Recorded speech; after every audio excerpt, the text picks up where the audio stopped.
Hello दोस्तों, welcome back to L R chemistry YouTube channel. केमिस्ट्री की रंगीन दुनिया में आपका स्वागत। केमिस्ट्री के इस चैनल में मिलेंगे आपको केमिस्ट्री के अमेजिंग से क्वेश्चन आंसर्स, उनको सॉल्व करने के लिए धमाकेदार ट्रिक्स और कुछ विजुअलाइजेशन के साथ अमेजिंग से फैक्ट्स। तो दोस्तों, यदि आपको इन सभी चीज़ों की रिक्वायरमेंट है तो प्लीज़ मेरे चैनल को सब्सक्राइब कर दीजिए। सब्सक्राइब बटन को तोड़ ही दीजिए और साथ ही साथ बेल आइकन को ऑन कर लीजिए ताकि मेरे आने वाले सभी वीडियोज़ इनकी नोटिफिकेशन आप तक पहुँचती रहे। और साथ ही साथ मुझे सपोर्ट कीजिए ताकि आपको केमिस्ट्री के अच्छे अच्छे टॉपिक्स काफ़ी स्मूथ वे में समझ में आए, थोड़े आपके ही भाषा में। तो दोस्तों, जैसे कि आप जानते हैं कि मैंने पिछला जो वीडियो था उसमें आपके जो रेड्यूस्ड चैप्टर्स हैं उनके बारे में जानकारी दिया था, और उसके ठीक पहले वाले वीडियो में जो चैप्टर नंबर 6 केमिकल थर्मोडायनामिक्स रासायनिक उष्मागतिकी स्टार्ट किया हुआ था। और उष्मागतिकी में मुख्य रूप से क्या बात होती है हम बात कर चुके थे, मतलब कि हम बता चुके हैं आपको कि जो आपका जो रासायनिक उष्मागतिकी है उसमें हम उष्मीय रूप में किसी भी अभिक्रिया के होने और नहीं होने के बारे में जानकारी देते हैं हम। और जो तापी किसी भी तत्व या फिर यौगिक, किसी भी यौगिक कंपाउंड, इनके जो स्थायित्व, जो तापी स्थायित्व है उसके बारे में जानकारी लेंगे इस चैप्टर में। यह मैंने बता चुका है।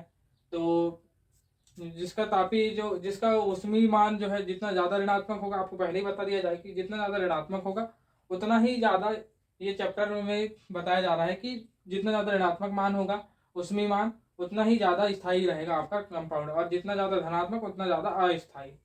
तो जैसे कि आप जानते, पिछला वीडियो आपने देखा होगा तो बिल्कुल ये वीडियो आपको बहुत अच्छे से समझ में आएगा। और साथ ही साथ मैं बताता हुआ चलूँ कि आप इसके नोट्स बनाते हुए चलें और साथ साथ इसको रिवाइज करते हुए चलें। रिवाइज जैसे वीडियो आप देखें उसके बाद रिवाइज करें तो आपके दिमाग में यह जो चैप्टर है और इसके जो टर्मिनोलॉजी है वो आपके दिमाग में काफ़ी अच्छे तरीके से बैठ जाएंगे।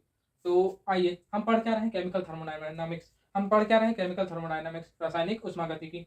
तो उष्मागतिकी का अर्थ क्या होता है उसने उसके जो शब्दों को तोड़ करके बताया हुआ था। और साथ ही साथ आपको बता दिया था मैंने जो तंत्र है, तंत्र और परिवेश, इन सभी के बारे में जानकारी दे दिया था। अब हम पढ़ेंगे अगला जो हमारा टॉपिक रहेगा। हमारा टॉपिक है अगला रासायनिक उष्मागतिकी के प्रक्रम, उष्मागतिकी के प्रक्रम। हमारा अगला टॉपिक है उष्मागतिकी के प्रक्रम।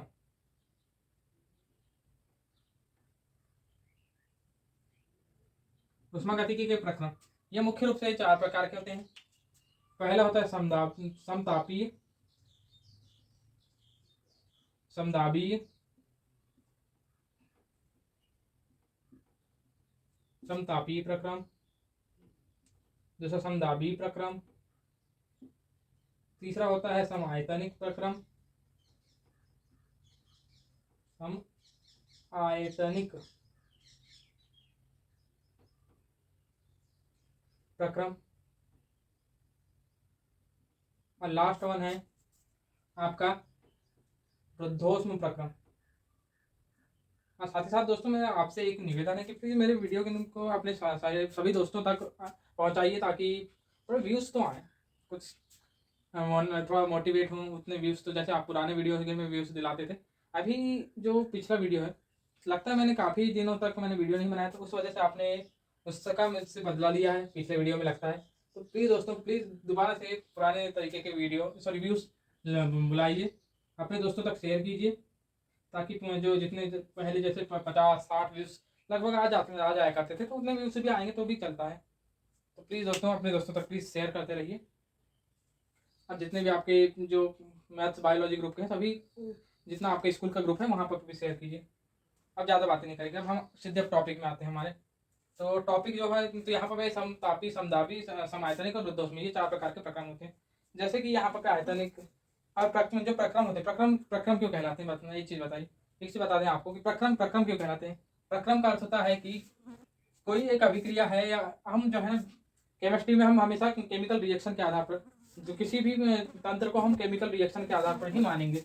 तंत्र हमारा क्या होगा, मुख्य रूप से हमारे लिए रासायनिक अभिक्रियाएं होंगी। हमारी तंत्र अधिकतर समय रासायनिक अभिक्रियाएं होंगी, ये बता दिया जाए। या फिर इसे फिजिक्स के टर्मिनोलॉजी में भी समझे लीजिए, हम इसे तंत्र ही कहेंगे। लीजिए आपके लिए अब हम तंत्र ही कहते हैं। मान लीजिए कोई तंत्र है, तंत्र में आप कोई कार्य कर रहे हैं और इस तरीके से आप पहला कार्य यहाँ पर पहले स्टेप में यहाँ पहुंचे, उसके बाद दूसरे स्टेप में यहाँ पहुंचे, तीसरे स्टेप में यहाँ पहुंचे, और फिर दोबारा सॉरी पहले स्टेप से दूसरे स्टेप में यहाँ पहुंचे, दूसरे से तीसरे में यहाँ पहुंचे, तीसरे से चौथे में यहाँ पहुंचे, चौथे से फिर से यहाँ पहुंच गए। मतलब घूम फिर करके वापस अपनी जगह में आ जाना। ये एक सॉरी सॉरी सॉरी सॉरी ये तो चक्रीय प्रक्रम हो जाएगी। ये चक्रीय प्रक्रम हो जाएगा। प्रक्रम होता है किसी भी तंत्र में एक कार्य को स्टार्ट करके अंत बिंदु तक पहुंचाना। एक बिंदु से कार्य को स्टार्ट करके दूसरे बिंदु तक पहुंचाना आपका कहलाता है क्या? प्रक्रम। क्या कहलाता है? प्रक्रम। कार्य को एक बिंदु से दूसरे बिंदु तक पहुंचाना या फिर एक बिंदु से दूसरे बिंदु तक कार्य करना। किसी कार्य को, आप ज्यादा अच्छी भाषा में इसे लिखेंगे, कार्य को एक बिंदु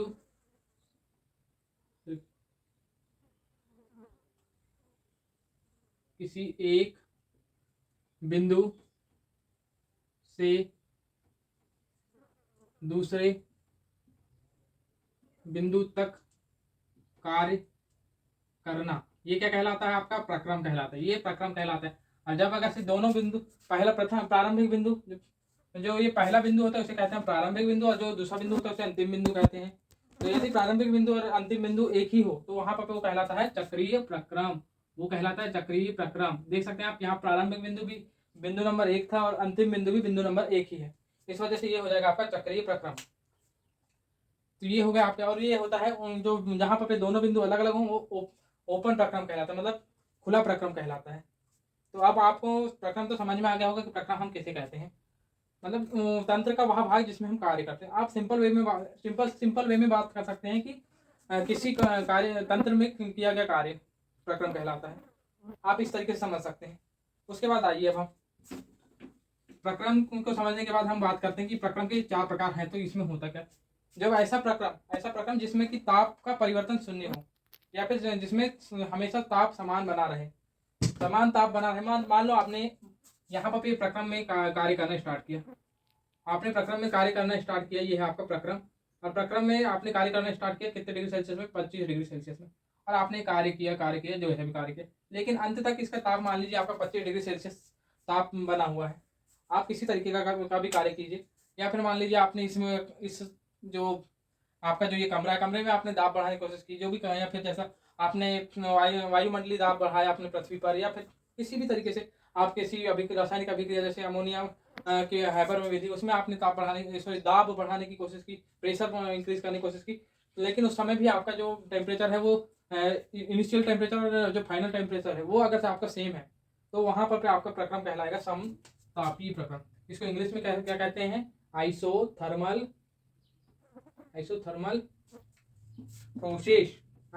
प्रोसेस कहलाता है। आप कुल मिलाकर के इनके शब्दों से ही आप बना सकते हैं, कोई बड़ी बात नहीं होती है, लेकिन फिर भी समझने के लिए बहुत दिमाग चाहिए होता है इसको समझने के लिए। अब यहाँ पर इस स्थिति में क्या होता है?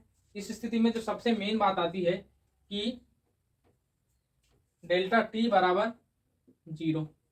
अभी तो स्टार्टिंग में यही चीजें बता दे रहा हूँ, लेकिन इसके बाद जो आपका एक वक्र आता है जो कि कहलाता है आपका, शायद इसमें है फिजिक्स में है कि केमिस्ट्री में है, मुझे देखना पड़ेगा, और नहीं भी होगा आपकी केमिस्ट्री में, सॉरी नहीं है, लेकिन फिर भी मैं फिजिक्स से उठा करके जो आपका एक अभी दिमाग में नहीं आ रहा है वो फिजिक्स में है, जहाँ तक इस वजह से अभी थोड़ा दिमाग में नहीं आ रहा है, और शायद 12th फिजिक्स में है, लेकिन फिर भी वो आपके फिजिक्स का टॉपिक है जिसमें क्या कहते हैं एक इंजन, हाँ थर्मो इंजन, कोई एक इंजन है, उस इंजन के बारे में आपको जानकारी दूंगा। तो उसमें इसके जो प्रक्रम है, इनके जो प्रक्रम है उनका बिल्कुल अच्छे तरीके से यूज किया जाता है। तो इस प्रक्रम का यूज किया जाता है, किस प्रकार यूज होता है, उसमें ये सभी चीजें जानकारी दे दी जाएगी आपको। तो ये रहा। और उसके बाद ये है जो सेकंड नंबर पे, इसमें ही आप बिल्कुल, जब ये मैं बताऊंगा इंजन बताऊंगा, तब आपको बिल्कुल अच्छे तरीके से एक्सप्लेन करते हुए बताऊंगा कि कैसे कैसे कहाँ कैसे सिस्टम जो है आइसोथर्मल कैसे क्या होता है। वहां पर जो ग्राफी निरूपण होता है, ग्राफी निरूपण के जरिए भी बताया जाएगा, ग्राफी निरूपण के सहारे भी बता दिया जाएगा। वैसे आपको बता दिया जाए कि आपके 11th के लिए तो ये जरूरी नहीं होगा, लेकिन 12th में जब फिजिक्स पढ़ेंगे तो बिल्कुल अच्छे तरीके से, ज़्यादा अच्छे तरीके से समझेंगे। लेकिन फिर भी आपको यहाँ पर ये जो चारों प्रोसेस हैं ये अच्छे तरीके से समझ में आ जाए, उसके लिए मुझको वो इंजन कार्नो इंजन, सॉरी वो उस इंजन का नाम है कार्नो इंजन। कार्नो इंजन के बारे में बिल्कुल बता दिया जाएगा यहाँ पर आपको। तो आइए सेकंड नंबर पे आपका समदाबी। समदाबी यहाँ पर शब्द आ ही रहा है, दाबी, समदाबी है, मतलब यहाँ पर दाब समान रहेगा। Initial and final temperature will be same. तो यहाँ पर पे और इसी की वजह से इसको कहते हैं आइसो। आइसो का अर्थ होता है यहाँ पर पे समान, सम, और iso pressure, iso pressure, isochoric नहीं, आइसो थर्मल, आइसो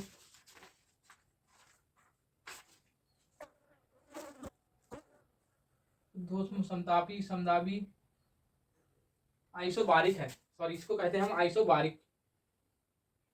क्या इंग्लिश की टर्मिनोलॉजी कभी कभी इंसान भूल जाता है, हिंदी मीडियम में ज़्यादा पढ़े हुए हैं हम, इस वजह से थोड़ा भूल जाते हैं।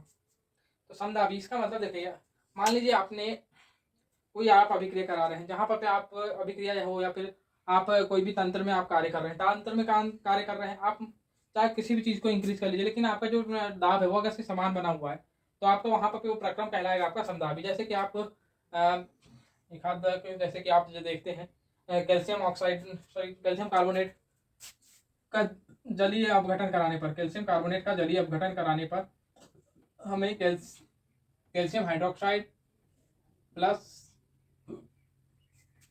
CO2 प्लस CO2 निकलती है, आप ये जानते हैं। साथ ही साथ इसका ताप बढ़ जाता है, उसमें निकलती, जिस वजह से इसका ताप बढ़ जाता है, टेम्परेचर बढ़ जाता है। लेकिन इस सभी चीज़ों में आप एक चीज़ को ध्यान देंगे कि प्रेशर हमेशा सेम बना हुआ रहता है, pressure always remain same, pressure always remain same. मतलब कि आपका जो प्रेशर है, कहने का मतलब आपका जो दाब हमेशा समान बना रहेगा, हमेशा समान बना रहेगा, बना रहेगा, ये बात आएगी। आपका दाब समान बना रहेगा, और जब दाब समान बना रहेगा मतलब दाब परिवर्तन कितना हो जाएगा, जब कोई चीज़ समान बनी रहेगी तो उसकी जो अंतिम और प्रारंभिक स्थिति में परिवर्तन कितना आएगा, शून्य होता है। इसका मतलब डेल्टा P बराबर 0, इस स्थिति में हो जाएगा डेल्टा P बराबर 0। और उसके बाद फिर आपकी अगली बारी आएगी समायतनिक, जहां पर पे आयतन समान बना रहे, जहां आयतन समान बना रहे, मतलब आइसोकोरिक, इसको इंग्लिश में कहते हैं आइसोकोरिक प्रोसेस। आप जैसे कि आप जिस कमरे में बैठे हुए हैं, आप बिल्कुल आप आपके आसपास के ही चीज़ों का उदाहरण लेना ज़्यादा बेटर रहता है। तो मान लीजिए आप अपने आसपास में जिस कमरे में बैठे हुए, आप पर मान लीजिए जो आपके आसपास की जो वायु है आपके ऊपर कुछ ना कुछ कार्य कर रही है, टेम्परेचर कुछ ना कुछ कार्य कर रहा है, जिस वजह से जो है आपके ऊपर, आपको जब पढ़ाई कर रहे हैं, पढ़ाई तो आपकी स्टडी आपके ऊपर कुछ ना कुछ कार्य करे, जिस वजह से प्रेशर बन रहा है, स्टडी का प्रेशर बन रहा है आपके ऊपर। जो टेम्परेचर है, टेम्परेचर आपका दिमाग का टेम्परेचर हाई कर रहा है, बिल्कुल कर रहा होगा, कोई बड़ी बात नहीं, मजाक कर रहा हूँ, ऐसे कुछ ज़्यादा ऐसा वो नहीं होता, लेकिन फिर भी शरीर का टेम्परेचर तो बढ़ता है। तो ये सभी चीज़ें, लेकिन जो आपका जो खुद का आयतन है या फिर आपका जो कमरे का आयतन है, वो सभी चीज़ें तब भी सेम बनी रहेगी। इस स्थिति में जो है ये आपका जो प्रक्रम है, ये आपका प्रक्रम, या फिर आप खुद एक प्रक्रम, इस स्थिति में आप खुद एक प्रक्रम हो जाएंगे, और इस स्थिति में प्रक्रम में जो है आपका आयतन समान बना रहेगा, तो यह प्रक्रम कहलाएगा आपका सम आयतनिक प्रक्रम। मतलब डेल्टा V बराबर 0, मतलब कि प्रारंभिक एवं अंतिम आयतन आपका समान बना रहेगा, मतलब प्रारंभिक एवं अंतिम आयतन में परिवर्तन शून्य होगा। अब रुद्धोष्म प्रक्रम, अब रुद्धोष्म प्रक्रम, तो रुद्धोष्म का में एक शब्द देखेंगे, आप रुद्धोष्म को तोड़ेंगे, आप इसका संधि विच्छेद करने की कोशिश करेंगे, करते हैं हम, अब संधि विच्छेद करके बताएंगे आपको।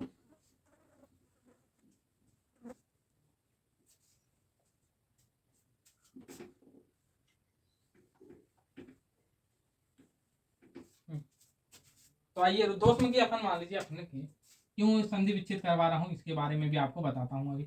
रुद्धोष्म, इसको संधि विच्छेद करेंगे आप तो रुद्ध धन उष्म, क्या है, आप जिस तरीके से मैंने याद किया हूँ उसी तरीके से याद करेंगे आप, तो जो है ना आपके दिमाग में बिल्कुल फिट बैठेगा, और आपको लगेगा कि यार रियलिटी में कोचिंगों की ज़रूरत नहीं है।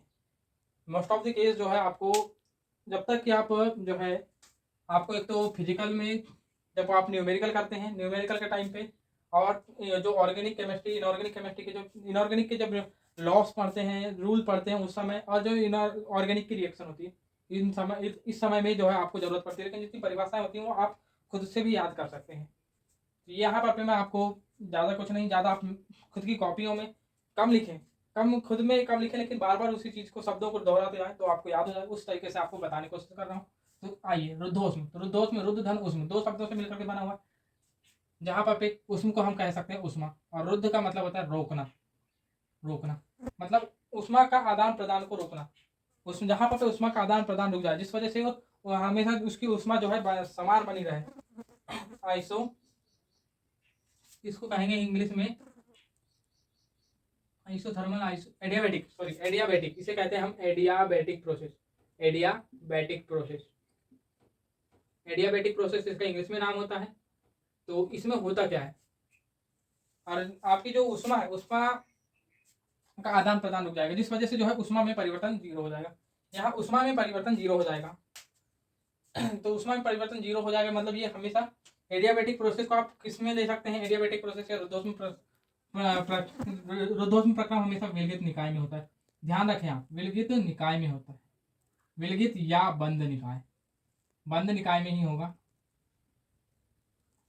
ये प्रोसेस। इन्हीं दोनों इसमें होगी, आपके खुले निकाय में बिल्कुल नहीं होने वाली ये प्रोसेस, सॉरी नहीं यार, बंद में भी नहीं हो पाएगी आपका, हमेशा ये विलगित निकाय में ही होगी, विलगित निकाय में ही होगी ये आपके ये चीज। तो आप क्योंकि जो है बंद में भी आपको उसमें आदान प्रदान होता है और खुले में तो स्पष्ट होता ही होता है, तो सिर्फ विलगित निकायों में नहीं होती है।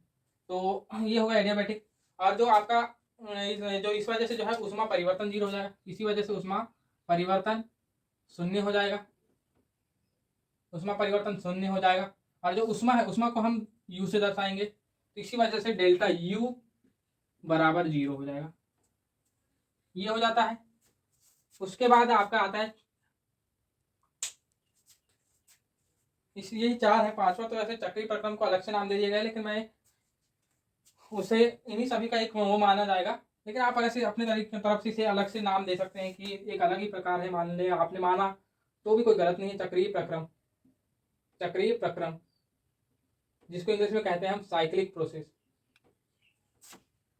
ये अलग से एक और आपके लिए हो जाएगा। जहां पर पे इस स्थिति में क्या होगा, यहाँ पर पे किसी भी चीज का जो परिवर्तन जो है ना, जैसे आप मान लीजिए आप कोई एक कार्य कर रहे हैं, जिस स्थिति में आप पहले थे उसी स्थिति में पूरा कार्य करने के बाद पुनः उसी स्थिति में आ गए, और आप एक अपने आप को एक प्रक्रम मान रहे हैं, तो वो प्रक्रम हो जाएगा आपका साइक्लिक प्रक्रम या फिर चक्रीय प्रक्रम। तो ये होगा आपके प्रक्रमों के बारे में जानकारी हो गई।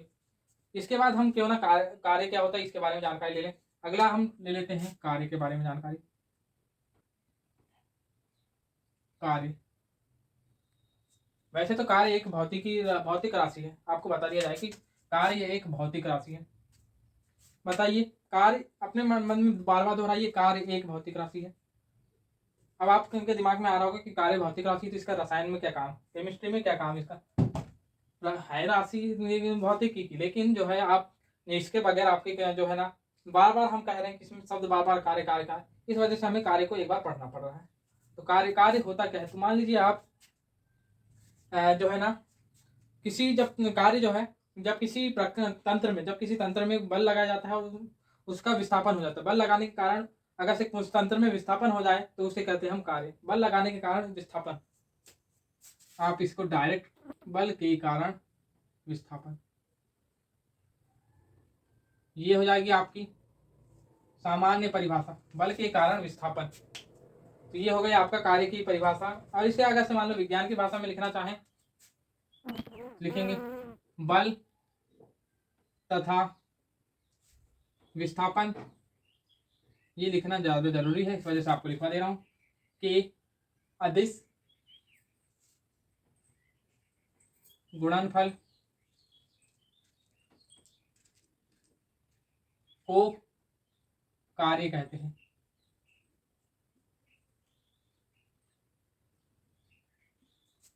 तो अब यहाँ पर एक शब्द आप देख रहे होंगे अदिश, यहाँ अदिश सदिश, ये अदिश गुणनफल सदिश गुणनफल, अदिश राशि सदिश राशि, आपने ये सभी चीजें आपने फिजिक्स में सेकेंड या थर्ड चैप्टर में पढ़ चुके होंगे आपने, तो बिल्कुल आपने दिमाग में, आपके दिमाग में आ चुका होगा। और आपने अगर से नहीं पढ़ा है उसको, तो प्लीज़ मेरे एक बार उसे देख लीजिए, तब जाकर के ये जो है टॉपिक आपको बिल्कुल तरीके से समझ में आ जाएगा।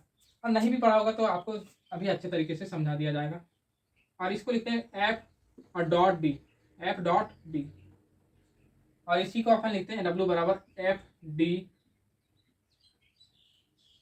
कॉस थीटा, जी है। इतना आप लिख लीजिए। अब आपको कार्य क्या होता है, कार्य में यहाँ एफ डी डॉट ये सभी चीज़ों का क्या काम है अब बता दिया जा रहा है। देखिए मान लीजिए आप मान लो आपके आसपास, जैसे कि ये है आपका आपके लिए यहाँ पर आपको बोला जाए कि दीवार पर आप कार्य कीजिए, दीवार को आप ढकेलिए ढकेलिए ढकेलिए, ये भी हम धकेल रहे हैं, धकेल पूरी ताकत लगा दे रहे हैं, हम पसीना पसीना भी हो गए पानी। अभी तो मैं नहीं हुआ हूँ, ये मान लीजिए आप 1 घंटे 2 घंटे तक इसको आप ढकेल करके पूरी ताकत लगा करके धकेल रहे हैं, लेकिन आपको क्या देखेंगे, लास्ट में देखेंगे दीवार में तो कोई विस्थापन ही नहीं हुआ सर। क्या क्या होगा? आप तो अपनी सामान्य भाषा में कहेंगे यार मैं तो पसीना पसीना हो गया, मैंने बहुत काम कर लिया, बहुत कार्य कर लिया, लेकिन जब आप विज्ञान की भाषा में देखेंगे तो आपने कोई कार्य किया ही नहीं है। मतलब गई भैंस पानी में, आपकी गई भैंस पानी में, विज्ञान की भाषा में यही है। तो ये तो एक बात हो गई। तो इस स्थिति में आपका कार्य चलने लगा, मतलब कि आप बल तो लगा रहे हैं लेकिन साथ ही साथ आपका विस्थापन भी होना चाहिए। मान लीजिए आप अपने शरीर में आपने बल लगाया, बल आपने इस तरफ लगा रहे हैं आप, और आप खुद चलते जा रहे हैं, आप 5 कदम भी चले, लेकिन वो आपका कार्य कहलाएगा। लेकिन आप जो है 2 घंटे तक भी आप इस पूरे ताकत से दीवार को ढकेलते रहे, लेकिन दीवार में कोई विस्थापन नहीं हुआ, क्योंकि आप कहीं ना कहीं पूरे तरीके से कार्य जो है आप कार्य में कर रहे हैं, दीवार पे कर रहे हैं, दीवार पर कार्य कर रहे हैं। तो आपका जो है दीवार एक तंत्र हो जाएगा जिस पर आप कार्य कर रहे हैं, तो इस वजह से दीवार का विस्थापन जरूरी हो जाएगा, नहीं तो आपका विज्ञान की भाषा में जो आपका कार्य है वो शून्य कहलाएगा, और कोई भी आप कार्य नहीं किए कहलाएंगे। ये बात तो बिल्कुल समझ में आ गई, मतलब विस्थापन होना ही होना चाहिए, नहीं तो आपका कार्य शून्य हो जाएगा। तो यहाँ तक आपको बात समझ में आ गई होगी। अब यहाँ पे कार्य समझ में आ गया, लेकिन अब आपको यहाँ अदिश राशि, अदिश राशि सदिश राशि, ये तो आपको जिसमें दिशा होती है दिशा नहीं होती, ये सब चीज़ें आपने 9वीं 10वीं में बिल्कुल समझ पढ़ लिया होगा, 9वीं 10वीं में तो बिल्कुल पढ़ लिया होगा। अब आते हैं, हम बात करते हैं आपके जो अदिश गुणनफल और सदिश गुणनफल के बारे में बात करते हैं।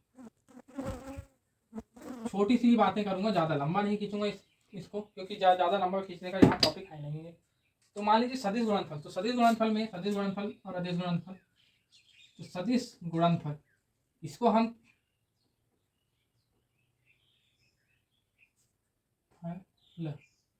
इसको इंग्लिश में कहते हैं cross product, cross product. Cross product क्यों कहते हैं, तो इसको आप इंग्लिश में ध्यान रखेंगे, इसे इस तरीके से कट से, यानी जो सामान्य गुणा का चिन्ह होता है उससे दर्शाया जाता है, और ये एक प्रकार का क्रॉस होता है, इस वजह से इसे कहते हैं हम क्रॉस गुणनफल। और इसके जब भी इसको यूज करते हैं, तो जब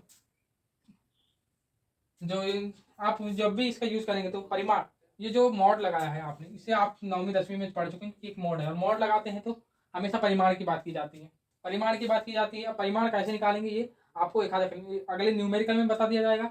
न्यूमेरिकल में बताने के बाद फिर आपको टाइम बचता है, तो आज तो नहीं हो पाएगा। कार्नो इंजन जो है आपको कल ही समझाया जाएगा, क्योंकि एक पूरा जो है आपका एक लेक्चर पूरा कार्नो इंजन में जाएगा, तो इसे कल में बता दिया जाएगा, अगले लेक्चर में बता दिया जाएगा।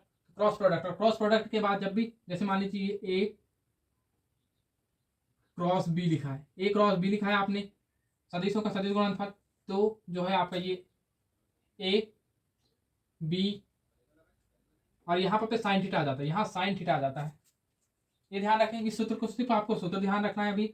और जब भी आप अदिश गुणनफल की बात करेंगे, तो अदिश गुणनफल में जिसे कहते हैं हम अदिश गुणनफल, जिसे कहते हैं हम डॉट प्रोडक्ट, यहाँ पर क्या होता है ए, इसे आप यहाँ पर नहीं लिख सकते, आप जो है आप मोड जो है बराबर के बाद लिखेंगे ए डॉट बी, जिसे डॉट से दर्शाया जाता है, इसे डॉट से दर्शाया जाएगा, डॉट से दर्शाएंगे हम इसे, इस वजह से इसे डॉट प्रोडक्ट कहा जाता है। जैसे ही दर्शाया आपने, तो उसके बाद क्या हो जाएगा, A mod of A mod of B cos theta. अब इस स्थिति में आपको साइन थीटा के यानी साइन 30 साइन 40 साइन, यानी लगभग sine 0 sine 30 sine 45 sine 60 sine 90 और साइन 180, ये इतने 5-6 वैल्यू, इनको याद रखना आपको फिजिक्स एंड केमिस्ट्री की टर्मिनोलॉजी में बिल्कुल जरूरी है। मैथ्स में तो बाकी वैल्यू भी जरूरी होती है, लेकिन जो है फिजिक्स केमिस्ट्री में आपको 6 वैल्यू बिल्कुल याद रहना जरूरी है। अब इस स्थिति में क्यों मैं बोल रहा हूँ कि वो वैल्यू जरूरी है, आइए हम बात करते हैं। अब कार्य तो याद कर लिया हमने, लेकिन कार्य के बाद हम जो अधिकतम कार्य और न्यूनतम कार्य, अधिकतम कार्य, न्यूनतम कार्य एवं शून्य कार्य। अधिकतम कार्य कब होगा, अधिकतम कार्य कब होगा, जबकि क्यों आप एक चीज तो जानते होंगे कि साइन थीटा हो या कॉस थीटा हो, उनकी value sine theta oblique cos theta, इनकी वैल्यू जो है किन के बीच रिजेम्बलेंस करती है, -1 से +1 तक रिजेम्बलेंस करती है इनकी वैल्यू। मतलब कहीं ना कहीं आपकी एक तो W बराबर माइनस एफ डी होगा, सॉरी प्लस एफ डी होगा, तब जाकर के आपका अधिकतम कार्य होगा शून्य कार्य। फिर इसके बाद हम शून्य कार्य की बात करेंगे। फिर शून्य कार्य जब W बराबर 0 हो जाएगा,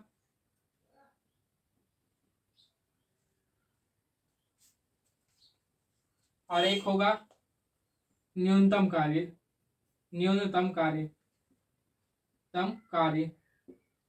ये कब होगा, जबकि W बराबर माइनस एफ डी, ये होगा तब। अब ये कब होंगे, आपका प्लस एफ डी कब होगा, जबकि कॉस थीटा का मान ये एक ही स्थिति में होगा, सॉरी इसका जो है ना दो स्थिति में, हर इनके जो आंसर जो आ रहे हैं, जो अधिकतम कार्य हो चाहे न्यूनतम कार्य हो चाहे शून्य कार्य, दो स्थिति में आएगा। एक तो मान लीजिए पहला कि आपने जिस दिशा में आपने मान लिया, अभी हम बात करें अधिकतम कार्य की, तो आप जिस दिशा में कार्य कर रहे हैं बिल्कुल उसी दिशा में आपका विस्थापन हो जाए। जिस दिशा में आप कार्य कर रहे हैं बिल्कुल उसी दिशा में आपका विस्थापन हो जाए, तो उस स्थिति में आपका जो है कार्य जो है अधिकतम कहलाएगा। क्यों, क्योंकि उस स्थिति में आपका एकदम, मान लीजिए आपने इस पेन पर कार्य किया, इस ओर कार्य किया, सॉरी कार्य आपने बल दिया किस ओर, इस ओर दिया आपने, बिल्कुल इसी दिशा में बल दिया और पेन भी इधर ही गया। तो इस स्थिति में जो है कार्य आपका अधिकतम हो जाएगा। क्यों, क्योंकि इस स्थिति में आपका कार्य और विस्थापन दोनों की दिशा सेम है। दिशा सेम है मतलब दोनों के मध्य कोण कितना हो जाएगा, कार्य और बल दोनों की दिशा सेम, सॉरी विस्थापन और बल की दिशा सेम है। इस स्थिति में थीटा का मान कितना हो जाता है, 0। थीटा का मान 0 डिग्री सेल्सियस, और थीटा का मान 0 डिग्री सेल्सियस मतलब कि कॉस थीटा की जगह 0 डिग्री सेल्सियस, और कॉस 0 डिग्री सेल्सियस का मान कितना होता है आपका, 1 होता है। तब जाकर के आपका अधिकतम कार्य होगा, ये है। अब न्यूनतम कार्य कैसा होगा, दो स्थिति, एक तो या तो D बराबर 0 हो, जैसे कि आपने D का मतलब यहाँ D आपको और बता दिया जाए कि जहां पर ये F है, F जो है आपका बल था और D जो है आपका विस्थापन है। एक तो इस विस्थापन 0 हो जाए तब आपका कार्य शून्य हो जाएगा, मतलब गई भैंस पानी में वाली बात हो जाएगी। या फिर दूसरे नंबर पे आप ये कह सकते हैं कि यार आपने जो है, आप मान लीजिए आपका जो है बल और विस्थापन का जो है मध्य कोण जो है 90 डिग्री हो, थीटा बराबर 90 डिग्री, इसे नीचे और ले लेते हैं, थीटा बराबर 90 डिग्री, तो कॉस 90 बराबर 0, और इस स्थिति में W बराबर 0 हो जाता है, ये हो जाएगा। या फिर D बराबर 0, तब भी W बराबर 0 हो जाता है। ये तो बिल्कुल आपके दिमाग में बैठ गया होगा। अब आप बोलेंगे सर जी एक आधा उदाहरण तो दीजिए कि थीटा बराबर 90 डिग्री कैसे। तो आपको बता दिया जाए कि आप जो है, आप इस जिस तल में खड़े, मतलब कि आप जिस फर्श में खड़े, फर्श एक प्रकार का आपका तल हो जाएगा, लेकिन तल में आप किसी भी दिशा में आप वो खींचेंगे, एक रेखा खींचेंगे, तल में ही खींचना है आपको, तो वो आपके 90 डिग्री के एंगल में होगी। मान लीजिए आपने इस तरीके से रेखा खींची और उस रेखा पर आप सीधे सीधे चलेंगे, लेकिन आपने अपने सर पर एक वो रखा हुआ है, कोई घमेला रखा हुआ है जिसमें आपने एक ईटा या रेत मिट्टी कुछ भी रखी हुई, तो उस स्थिति में आपका जो रेत ईटा मिट्टी जो है आपके जो है शरीर पर कुछ इस तरीके से कार्य कर रही है, इस तरीके से आपको, मतलब कि आप मान लीजिए आपको मैं बना करके बता दे रहा हूँ। यहाँ पर ये एक इंसान है, तो वो जो है एक मजदूर है, मजदूर जो है ईटा लेकर के जा रहा है, तो ईटा जो है उस पर कुछ नीचे की ओर बल लगा रहा है और उसका विस्थापन कुछ इस दिशा में हो। इस स्थिति में बल जो है, बल ये लगा है और विस्थापन ये है, मतलब उन दोनों के मध्य जो कोण हो जाएगा वो 90 डिग्री हो जाएगा, और 90 डिग्री होते थे मतलब cos 90 हो जाएगा। cos 90 का मान आपको जानते हैं कि 0 डिग्री से, मतलब कि आपका कार्य जो है उसके लंबवत दिशा में हो जाए। इस स्थिति में जो है इसका कार्य जो है लंबवत दिशा में, तो कार्य नहीं, यहाँ पर कार्य में बार बार कार्य शब्द आ रहा है, तो बल आपके विस्थापन की लंबवत दिशा में हो जाए तो फिर आपका कार्य जो है वो शून्य हो जाता है, ये होगा। अब न्यूनतम कार्य दो एकदम एक ही स्थिति होगी, जबकि आपने मान लीजिए कि आप जो है बल कुछ इस तरीके से लगा रहे, बल ऐसा लगाया आपने, लेकिन जो है बल लगाया, लेकिन उसका विस्थापन इस दिशा में ना होकर के उसकी विपरीत दिशा में हो जाए, उसकी विपरीत दिशा में हो जाए, बल की विपरीत दिशा में हो जाए, तो वहां पर कार्य जो है न्यूनतम कार्य हो जाता है, न्यूनतम कार्य। और न्यूनतम कार्य हो गया तो न्यूनतम कार्य कितना होता है, W बराबर माइनस एफ डी। कब होगा, जबकि आपका थीटा बराबर, इस स्थिति में जैसे मैंने जो बताया उसकी स्थिति में थीटा बराबर 180 डिग्री होगा, और कॉस 180 बराबर कितना होता है, आपको जानते हैं कि -1 होता है। इस वजह से यहाँ पर ऋणात्मक कार्य हो जाएगा, और ये न्यूनतम कार्य हमेशा ऋणात्मक होता है। तो ये रहे आपका यहाँ पर। और जो ये है, जो मैंने बताया हूँ, इससे आप बिल्कुल ध्यान रखें, क्योंकि ये आपके एक तो आपके जो न्यूमेरिकल है, न्यूमेरिकल में आ सकता है, नहीं तो जो है आपके सही विकल्प में आ सकता है, बिल्कुल आसानी से आ सकता है। तो इसी के साथ यहाँ पर कार्य की जो प्रारंभिक डेफिनेशन है, कार्य में अधिकतम कार्य, न्यूनतम कार्य, उसके लिए जो एक क्या कहना चाहिए हमें, डेरिवेशन किस तरीके से आया, और उसको एक इजी वे में, आसान भाषा में समझाने की कोशिश की गई है। तो यहीं पर ये वीडियो समाप्त किया जाता है। इसका न्यूमेरिकल और जो कार्नो इंजन है, इसे आपको अगले वीडियो में बता दिया जाएगा। तो दोस्तों, इसी के साथ आपका इस वीडियो को देखने के लिए धन्यवाद। जय हिंद, जय Bharat. Thank you for watching till and.